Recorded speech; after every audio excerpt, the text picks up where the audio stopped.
Hello students and welcome back to Indus engineer online classes. आज की video में हम क्या करेंगे, फैक्ट्स डिस्कस करेंगे जो आपके मल्टीपल एग्जामिनेशन में यूज़फुल होगा।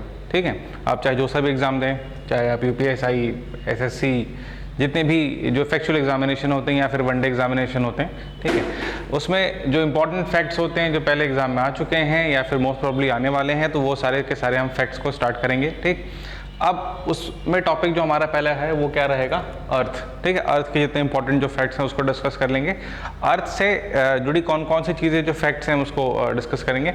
पहली चीज़ कि ये फॉर्मेशन कब हुआ, डे एंड नाइट, टाइड, ठीक है, जिसे हम कहते हैं ज्वार भाटा। उसके बाद फिर मौसम, ठीक, मौसम के बाद फिर कृषि हो गया, एग्रीकल्चर हो गया, और जो कुछ एक साइंटिफिक चीज़ें होती हैं जैसे कि एल्बिडो हो गया। ठीक, एल्बिडो क्या होता है, ठीक है, समय निकालने वाली जो विधि होती है, जो टेक्निक होती है वो। ठीक, और इस तरीके से क्या है कि और भी जो इंपॉर्टेंट जो विषय हैं जैसे कि पृथ्वी के बाद फिर जैसे आपका इतिहास है या फिर और भी जितने इंपॉर्टेंट चीज़ें हैं, करंट अफेयर्स हैं, उसको भी हम क्या है कि फैक्चुअल, ये फैक्ट ओरिएंटेड सीरीज़ होगी सारी की सारी। तो इसमें हम क्या है कि डीप नहीं जाएंगे, सिर्फ फैक्ट्स को नोट डाउन करेंगे और फैक्ट्स को मैं समझा दूंगा आपको कि इसकी इंपॉर्टेंट चीज़ें क्या है या किस तरीके से फैक्ट्स आते हैं। ठीक है, तो सबसे इंपॉर्टेंट चीज़ क्या है कि पहले अर्थ, क्योंकि हम जहाँ से रहते हैं, क्योंकि ये देखो ज्योग्राफी ऐसा सब्जेक्ट है कि इसमें बहुत सारी जो चीज़ें हैं या फिर जो अर्थ एक ऐसा टॉपिक है कि इसमें बहुत सारी चीज़ें जो हैं वो फिजिक्स में भी आ जाती हैं, ठीक है, ज्योग्राफी में भी आती हैं, बहुत सारी जगहों पे इसका यूज़ हो जाता है। तो हम ये पर्टिकुलर नहीं कह सकते कि जो अर्थ सब्जेक्ट है वो सिर्फ साइंस का नहीं है या फिर ज्योग्राफी का नहीं है या जियो फिजिक्स का या फिर जियोलॉजी का नहीं है। तो इसमें कुछ जितने फैक्ट्स हैं उसको मैं बताता चलता हूँ, उसके साथ साथ आप उसको नोट करते जाएंगे। ठीक है, तो अर्थ का जो एज है, सबसे इंपॉर्टेंट चीज़ क्या है कि इसकी जो एज है वो कितनी है। ठीक, 4.5 बिलियन ईयर्स अगो, मतलब आज से करीब 4.5 अरब वर्ष पहले क्या हुआ था, पृथ्वी का निर्माण हुआ था। ठीक है, अब हुआ किससे था वो किसी और सीक्वेंस में हम उसको स्टार्ट कर लेंगे। सोलर सिस्टम जो है हमारा, जब स्टार्ट करेंगे उसको तब उसमें पढ़ लेंगे, बट पहले हम पृथ्वी के बारे में पढ़ लेते हैं, उसके बाद फिर जो हमारा सौर प्रणाली है उसको हम डिस्कस करेंगे। ठीक है, कितने, 4.5 बिलियन ईयर्स, मतलब 4.5 अरब वर्ष पहले हुआ था। ठीक, अब इसमें एक इंपॉर्टेंट चीज़ है कि ब्रह्मांड की जो उत्पत्ति है वो बिग बैंग से हुई थी, वो आपको पता ही होगा। तो वैसे क्या है कि पृथ्वी बनी, पृथ्वी जो बनी है वो एक बहुत बड़े प्लाज्मा का बॉल था, धीरे धीरे उसका तापमान घटता चला गया और तापमान घटने के बाद फिर क्या हुआ, जो पदार्थ था वो ठोस होता चला गया। जैसे आपने साइंस में पढ़ा होगा कि 5 अवस्था होती है किसी भी पदार्थ की। ठीक, तो चौथी अवस्था जो प्लाज्मा थी, पहले प्लाज्मा का ही काफ़ी बड़ा बॉल था, फिर उसके बाद फिर क्या, जैसे जैसे तापमान घटता गया तो यह तरल कहीं किसी जगह ठोस और इस तरीके से अलग अलग अवस्था को प्राप्त होता गया। ठीक है, उसके बाद फिर क्या है कि ये जो सन है उसके चक्कर कितने दिनों में काटता है। देख, बहुत ही इंपॉर्टेंट, बहुत ही छोटे छोटे फैक्ट्स हैं और इवन आपको पॉइंट्स भी याद रखने हैं। अगर मान लो आपसे पूछ लिया गया कि 366.1 दिन में, 366.2 दिन में, 365 दिन में, कितने दिन में सन के एक चक्कर लगाता है, तो यहाँ पे फिर क्या हो जाएगा, आपको कन्फ्यूजन हो जाएगा।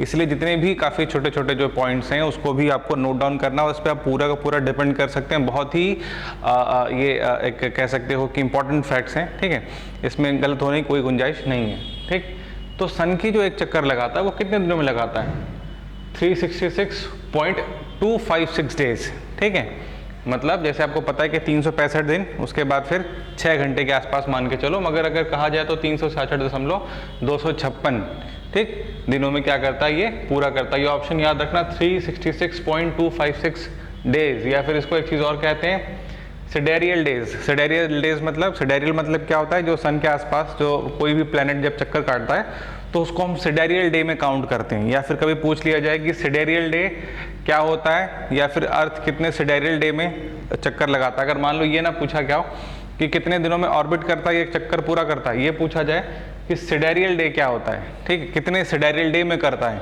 ठीक, तो ध्यान, कंफ्यूज मत हो ना, उसका मतलब भी वही है कि सन का चक्कर कितने दिनों में लगाता है, 366.256 डेज। ठीक है, उसके बाद जैसे आपके घर के नाम कुछ और होंगे, उसके साथ साथ क्या है कि जो आप अपने स्कूल में जो नाम है वो अलग होगा। ठीक है, जैसे Gangadhar, that is unofficial name, और उसके साथ साथ शक्तिमान जो सरकारी नाम है।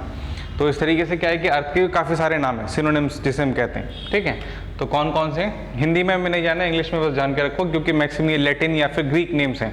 ठीक, कौन कौन से नाम है, टेरा है, टिलस है, गयाया है, ठीक है, गाया है, वर्ल्ड है, या फिर इसको हम ग्लोब कहते हैं। फिर से टेरा है, टेलस है, गयाया कहते हैं इसको, उसके बाद फिर गया कहेंगे, उसके बाद फिर क्या होता है वर्ल्ड है, या फिर इसको हम ग्लोब करते हैं। ये सारे के सारे क्या हैं, पृथ्वी के सिनोनिम्स हैं। अगर पूछा जाए कि टेरा कौन से प्लेनेट को कहते हैं या टीलिस कौन से प्लेनेट को कहते हैं, या जिसका, तो वो भी क्या है कि अपना अर्थ ही है, ठीक है, अगर ऑप्शन में कभी आता है। ठीक, उसके साथ साथ जो अपने ऑर्बिट पे, ठीक है, जो अपना जो ऑर्बिट है जिसपे जो पृथ्वी अपने जो अक्ष पे जो घूर्णन करता है, ठीक, तो कितने टाइम में करता है। ठीक, अगर सेकंड पूछा जाए आपसे तो 29.7 किलोमीटर पर सेकंड।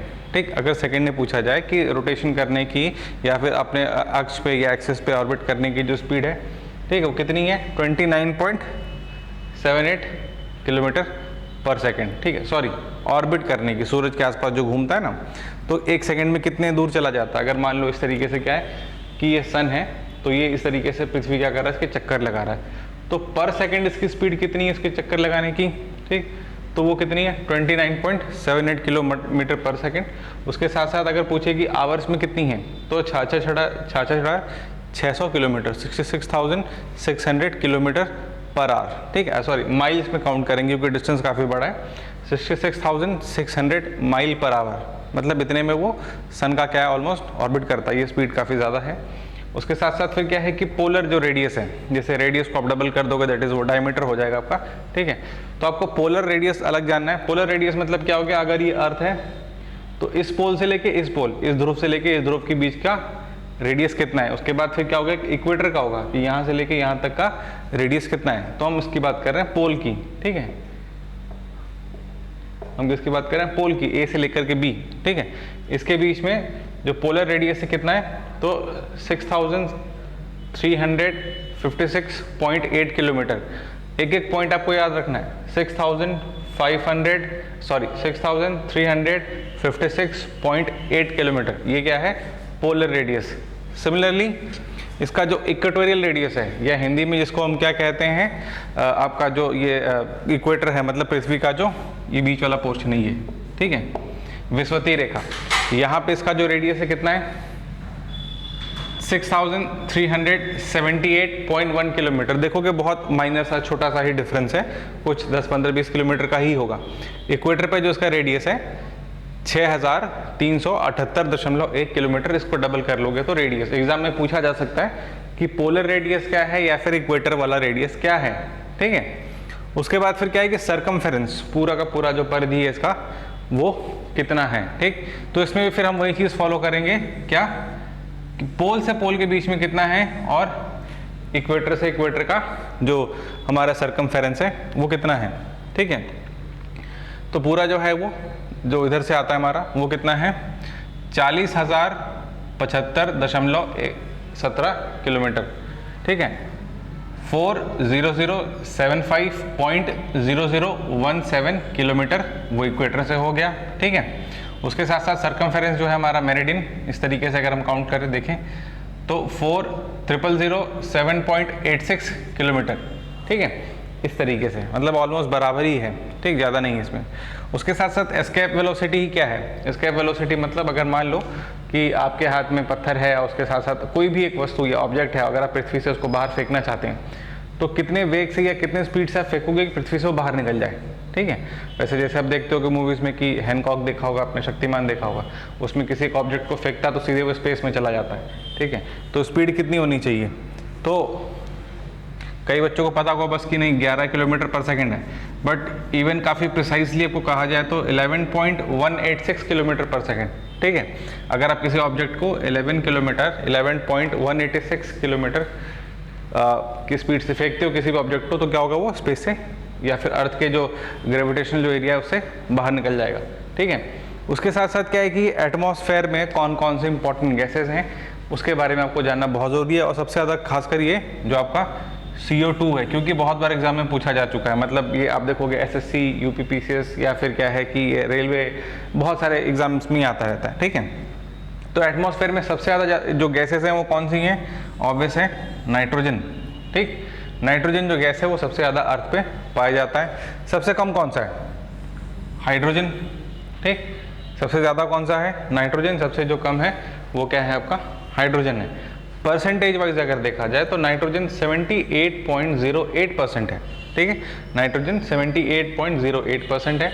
उसके बाद जो सेकंड नंबर पे आता है, इसका सीक्वेंस जरूर याद रखना, स्टार्टिंग से लेकर के 3, ठीक है, स्टार्टिंग से जो 3 सीक्वेंस है वो याद रखना और नीचे से जो 3 है वो सीक्वेंस याद रखना, ठीक है। अगर मान लो कहा कि इनको क्रोनोलॉजी में अरेंज करो या फिर परसेंटेज वाइज दे रखा हो कि कौन सा ज़्यादा है कौन सा कम है, उस केस में आपको याद रखना पड़ेगा 78.08%, 0.08 ही ज़्यादा इंपॉर्टेंट है, परसेंट कितना है नाइट्रोजन। उसके बाद फिर 20.95%, दैट इज कई बुक में इसको 21% भी लिखा जाता है, ठीक है, 20.95%, ये भी एनसीईआरटी में लिखा है, दैट इज क्या है आपका ऑक्सीजन, ठीक, 22 नहीं है, ध्यान रखना, 20.95% दैट इज क्या है ये ऑक्सीजन है, ठीक है।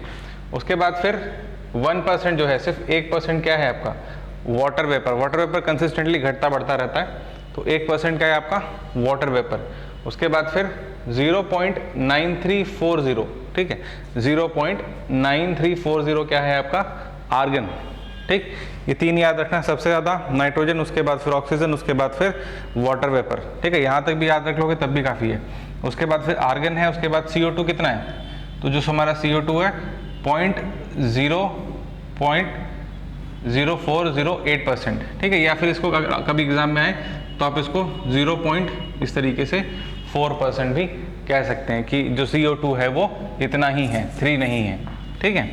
उसके बाद फिर क्या है कि जो नियन है वो कितना है 0.00182%, ठीक है, हीलियम 0.00052%, ठीक, मीथेन ऑलमोस्ट 0.0017%, मतलब बहुत थोड़ा, उससे भी जो कम है। क्रिप्टन है कितना है, पॉइंट के बाद फिर जो स्टार्टिंग के जो लास्ट के 2 डिजिट है दैट इज 11, ठीक है, तो क्रिप्टन है और सबसे कम पॉइंट को हटा दीजिए, उसके बाद फिर 40 और 6 दैट इज हाइड्रोजन। तो ये क्या है कि एटमॉस्फेयर के जो बेसिक्स है ये कंटेंट है, ठीक है, ये कौन सी गैसेस हैं, ज़्यादा कौन सी हैं और कम कौन सी हैं, ठीक है। तो ये कुछ एक इंपॉर्टेंट फैक्ट शीट है जिसपे कि आप काफ़ी सारे क्वेश्चन इजीली टिक कर सकते हो, जो भी आपके वनडे एग्जामिनेशंस हैं SSC में, बाकी जितने भी एग्जामिनेशंस हैं। अगली जो वीडियो होगी उसमें हम क्या करेंगे, टाइड क्या है, ठीक, उसके साथ साथ प्रीफिलियन, एफिलियन क्या होता है, सिजगी क्या होता है, ठीक है, उसके साथ साथ लूनर एक्लिप्स, सोलर एक्लिप्स, ऐसे जितने भी क्वेश्चन आते हैं जो अर्थ से रिलेटेड हैं, ठीक, उसके बाद माउंटेन रिवर, जितने भी हैं सारी चीज़ें हम इसको कवर करते चलेंगे। उसके साथ साथ जो करंट अफेयर्स के जितने भी इंपॉर्टेंट फैक्ट्स हैं, अवार्ड्स, प्राइज, वो सारी चीज़ें भी आती रहेंगी, ठीक है। मिलते हैं अगली वीडियो में, थैंक यू।